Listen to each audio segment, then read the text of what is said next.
Good morning, কেমন আছো বলো তো সবাই? আশা করছি তোমরা সবাই ভালো আছো, আর আমরাও না বেশ ভালো আছি। আমার আরও একটি নতুন ব্লগে আবারও তোমাদেরকে স্বাগত জানাচ্ছি। আর ঘড়িতে এখন বাজে সকাল 4:45, ঘুম ভেঙেছে তখন 5:30 বাজে। আর এই যে মিঠির খাবারটা চটপট করে গ্যাসে বসিয়ে রেখে তারপর রেডিও হয়ে গেছে, জানো তো।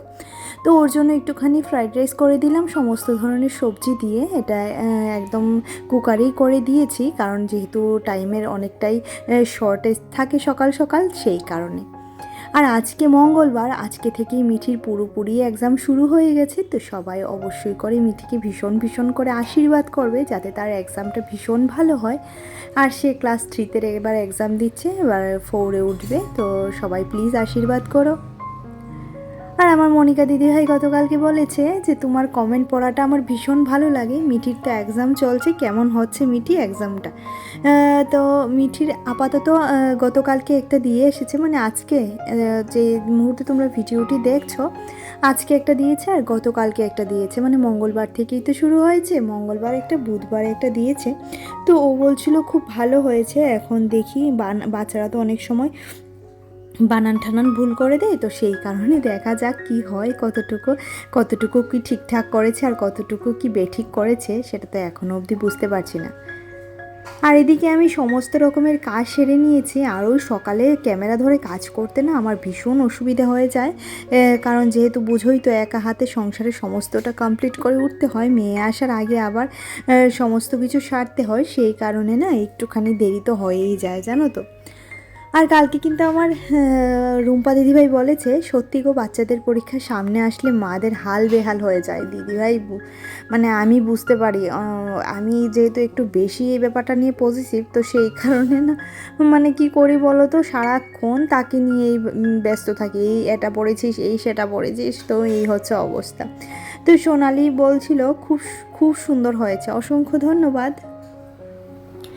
আর এদিকে দেখো, স্নান করে এসে পুরো পুজো টুজো দিয়ে এবার একদম কাপড় চোপড়গুলো সমস্ত কিছু দেখো মেলে দিচ্ছি, কারণ এই মুহূর্তে জামা কাপড়গুলো মেলে দিলে খুব তাড়াতাড়ি শুকিয়ে যায়। আর যেহেতু শীতকাল পড়ে যাচ্ছে, তো সেই কারণে এই সাইডটাতে রোদটা একটুখানি কম লাগে, সকালে রোদটা খুব সুন্দর করে লাগে।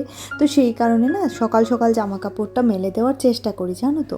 আর মেয়েটা আসলে তাকে জিজ্ঞাসা, আর একটা কি বলো তো, মেয়ে স্কুলে পরীক্ষা দিতে গেলে আমার সারাক্ষণ একটাই টেনশন লেগে থাকে, সবগুলা পারবে তো, সবগুলা জানা আছে তো, এই একটা টেনশন লেগে থাকে। তো ও যতক্ষণ না আসছে ততক্ষণ এই টেনশনের মধ্যেই আমার বাঁচতে হয়, জানো তো। আর এদিকে জামা কাপড় আজকে প্রত্যেক দিনই ধোয়াধুয়ি হয়, এত জামা কাপড় ধুতে হয়, এত জামা কাপড় ধুতে হয় কি বলবো। আর হাজবেন্ড তো সুযোগ পেলেই একটা দুটো করে ফেলবে, আরে নিজেরটা নিজে তো ধোয়া যায় নাকি।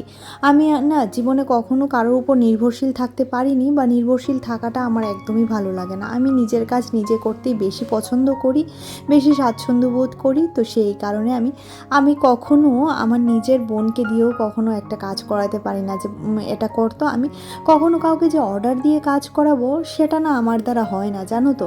আর সে কারণেই না আমি সারা জীবন একদম ঠকে যাই সব সময়। আর যে আমি না মুখের উপর না করতে পারি না, সেটাও হচ্ছে আমার একটা সবচেয়ে বড় মানে খারাপ স্বভাব। যদি মুখের উপর না করতে পারতাম তাহলে ভালো হতো, আর এই যে যদি লোককে দিয়ে খাটাতে পারতাম তাহলে মনে হয় ভালোই হতো।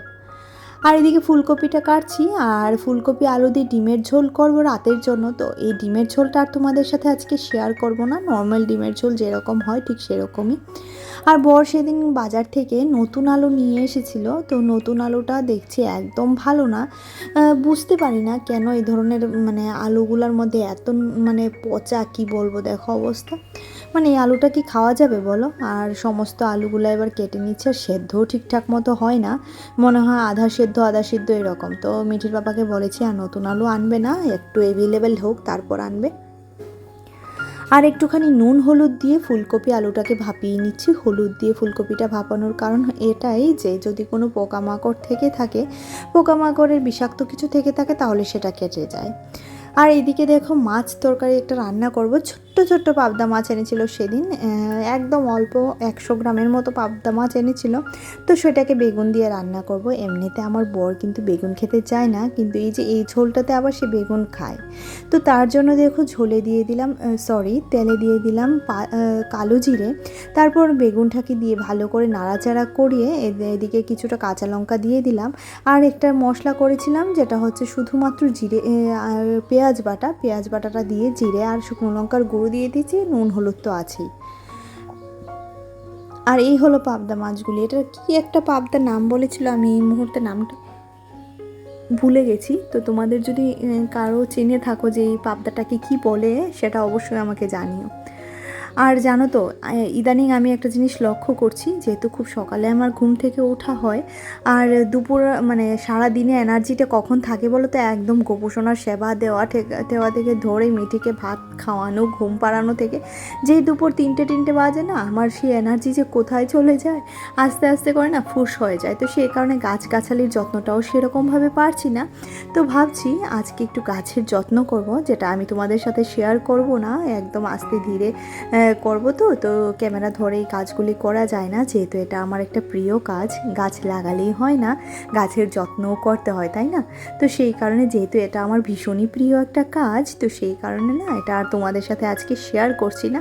অন্য আরেকদিন তোমাদেরকে দেখাবো যে আমি গাছের যত্নটা কী করে করি। আর এটা হচ্ছে মোচার পকোড়া। মোচার ভেতরের যে ফুলগুলি থাকে সেগুলার পকোড়া করেছি, একটুখানি পেঁয়াজ দিয়েছি। পেঁয়াজটা ফার্স্ট টাইম দিলাম মোচার পকোড়াতে, তো পেঁয়াজটা দেওয়াতে বেশ ভালো লাগছিল।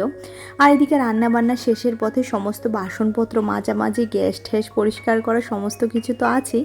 একটুখানি তাড়াতাড়ি করেই করছি, কারণ এবার খাওয়া দাওয়া সেরে গিয়ে আগে একটু এডিটিংটা করে নেব, কারণ এডিটিংটা আমার করা হয়নি এখনও। আর এদিকে কিন্তু আমার রান্নাঘরটার মোছা একদম কমপ্লিট হয়ে গেছে, সমস্ত কিছু শেষ আমার, শুধুমাত্র এখন এডিটিং করব। আর মিঠি এসে আমার ঘরটাকে পুরো চিড়িয়াখানা বানিয়ে দিয়েছে, জানো তো। সেটাকে গোছাবো, তো ভাবছি একটু দেরি করে গোছাবো। আর এদিকে আমি কি দেখছি বলো তো, এই যে আমার জানালার সাইডে মানে একদম সামনে একটা কামরাঙা গাছ আছে, জানো তো। এটার মধ্যে কি সুন্দর টিয়া পাখিটা এসে বসেছে, মানে কি বলবো, আমি ভিডিও করে রেখেছি, বাট ভিডিওর সাথে অ্যাড করিনি, কারণ পাখি জঙ্গলের পাখিটাকে দেওয়া যায় কি না সেটা তো জানি না, তো সেই কারণে অ্যাড করিনি। তো দেখি অন্য একটা ভিডিওতে অ্যাড করে দেবো। খুব সুন্দর হয়েছে, জানো তো, নাহলে একটা শর্ট দিয়ে দেবো, দেখতে পারবি টিয়াটা এত সুন্দর। আর আমার এই রান্নাঘরের জানালার সামনে দাঁড়ালে প্রকৃতিটা বেশ সুন্দর করে এনজয় করা যায়, জানো তো। আর সারাক্ষণ এই মানে সারাদিনে এই বাসনগুলো মাজলাম দেখো। আর এখন যেহেতু রান্নার পাশাপাশি সমস্ত বাসন মাজা হয়ে যায়, সব সময়ই আমার সেটা হয়, তো সেই কারণে তোমাদের সাথে আর শেয়ার করাটা হয় না। আর এখানে বিকাল বাজে 4:45 বা 5টা বাজতে 10 মিনিট বাকি। তো এই মুহূর্তে চলে এসেছিলাম, এই মুহূর্তে আসিনি আমি, কিন্তু 4টেতে এসেছিলাম ছাদে। এসে গাছগুলিকে একটুখানি খুঁড়ে দিয়েছিলাম, তো একটুখানি এদের সাথে সময় কাটিয়ে আজকে জল দেব না, এখন যেহেতু শীতকাল পড়ে গেছে, 2 দিন অন্তর অন্তর জল দিলেও চলে।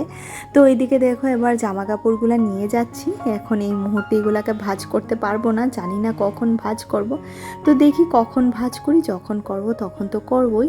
আর এদিকে দেখো ঘরে এসে একটুখানি ঘরটাকে গুছিয়ে নিচ্ছি, কারণ বললাম যে মিঠি আমার ঘরটাকে চিড়িয়াখানা বানিয়ে রেখেছে। আর অবস্থা দেখো, একদম স্কুল থেকে এসে টাই বেল্ট আই কার্ড সমস্ত কিছু এখানেই রেখে দিয়েছে। তো সমস্ত কিছু এবার গুছিয়ে নেব, গুছিয়ে না তারপর তোমার ঘরটা ঝাড়ু দেব, তারপর সন্ধে দেব, পুজো দেব। তারপর ভাবছি মেয়ে কালকে স্কুলে টিফিনে কি নিয়ে যাবে সেটাও একটুখানি আজকেই রেডি করে রাখবো। তো এই জামাটা বেশ কিছুদিন আগে একটা জায়গাতে গেছিলাম, তার কারণে বের করে পরে গেছিলাম, তো সেটা আর গোছানো হয়নি। আমরা বাড়ির বউরা কি বলো তো, ওই বরের আর বাচ্চার কথা চিন্তা করতে করতে, ফ্যামিলির অন্যান্যরার কথা চিন্তা করতে করতে নিজের চিন্তাটাই ভুলে যাই, জানো তো, যে নিজের জামাটাও সুন্দর করে একটুখানি গুছিয়ে রাখতে হবে, সেটাই ভুলে যাই। হাজব্যান্ডের যদি একটা শার্ট দেখি যেটা ধোয়া হয়েছে, ইস্ত্রি করা হয়নি, আমি ঝপাং করে সেটাকে ইস্ত্রি করে দিই। অথচ নিজের বেলা না এই ভাবনাটা, এই চিন্তাটা থাকেই না, কেন জানি। আমি এমন নাকি বাড়ির সমস্ত বউরাই, মানে সমস্ত হাউসওয়াইফরাই আমার মতো? তো এটা প্লিজ আমাকে একটু কমেন্ট করে জানিও তো।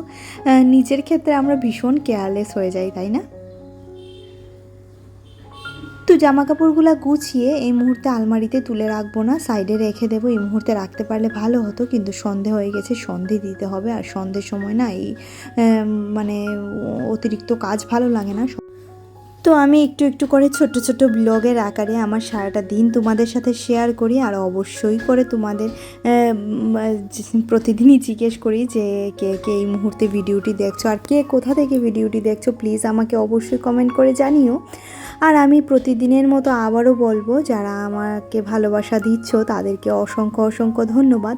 আর যারা প্রতিদিন ভিডিও দেখো অথচ চ্যানেলটিকে সাবস্ক্রাইব করোনি, প্লিজ তাদের কাছে একটা রিকোয়েস্ট, যদি ভিডিওর এইটুকু অংশ তোমাদের ভালো লেগে থাকে তাহলে আমার চ্যানেলটিকে সাবস্ক্রাইব করে দিও, পাশে থাকা বেল আইকনটিও ক্লিক করে দিও, যাতে করে আমি যখনই ভিডিও আপলোড করি নোটিফিকেশানটা তোমরা পেয়ে যাও। আর দেখো এদিকে সোফাটাও গুছিয়ে নিচ্ছি, একটুখানি টান টান করে নেওয়া আর কি। সকাল বিকেল দুপুর 3 বেলা রেগুলার এগুলি করতে হচ্ছে। আমি বুঝতে পারছি না, যখন ডিসেম্বর মাসে মিঠির একদম পড়াশোনা থাকবে না তখন সে কী করবে ঘরে বসে, মানে এটাই আমি বুঝতে পারছি না। তবে এক্সট্রা কারিকুলাম অ্যাক্টিভিটিসের মধ্যে আমি ওকে দিয়ে দেবো ভাবছি, মানে এক্সট্রা অ্যাক্টিভিটিস যদি কিছু থাকে তাহলে এটার মধ্যে দিয়ে দেবো, তাহলে ঘরে থেকে হয়তো বা নোংরামোটা করবে না, জানো তো। কারণ এই যে ঘরে থেকে এই কাগজ ছিঁড়ছে, এটা করছে সেটা করছে একদিকে ভালো, তাতে সমস্যা নেই, বাচ্চা করবে না তো কে করবে। কিন্তু আমার না ওই একা হাতে এত কিছু পরিষ্কার করতে অনেক সময় বিরক্ত হয়ে যায়, জানো তো।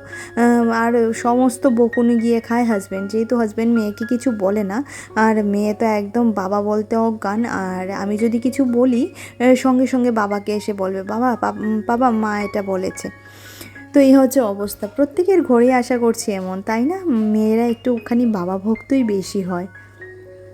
আমিও ছিলাম এরকম আমার বাবা ভক্ত, জানো তো। আর এদিকে এবার এই ঘরটাও ঝাড়ু দিয়ে নিচ্ছি। আমি একটুখানি তাড়াতাড়ি করছি, কারণ সন্ধে মজে গেলে সন্ধে দেওয়ার কোনো মানে নেই, তো সেই কারণে সন্ধেটার থাকতে থাকতে সন্ধেটা দিতে হবে। তারপর মিঠির টিচার না আজকে দুপুরে পড়িয়ে গেছে, তো এই মুহূর্তে আর আসবে না। আর এই দেখো কি পরিমাণে যে কাগজ ছিঁড়েছে, প্রত্যেকটা বেলায় এইগুলি পরিষ্কার করতে হয়। আর আমার এত বিরক্ত লাগে যে কি বলবো, এত কুটি কুটি কুটি কুটি করে কাগজ ছিঁড়ে যে কি বলবো তোমাদেরকে।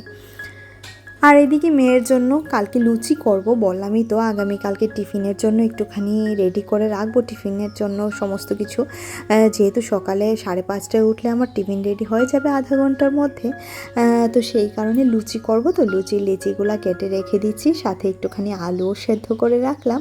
আলুটা কি করব বলো তো, আলুটা একটুখানি মশলা আলু করে দেব, আলুটাকে মশলা সহ ফ্রাই করে দেব।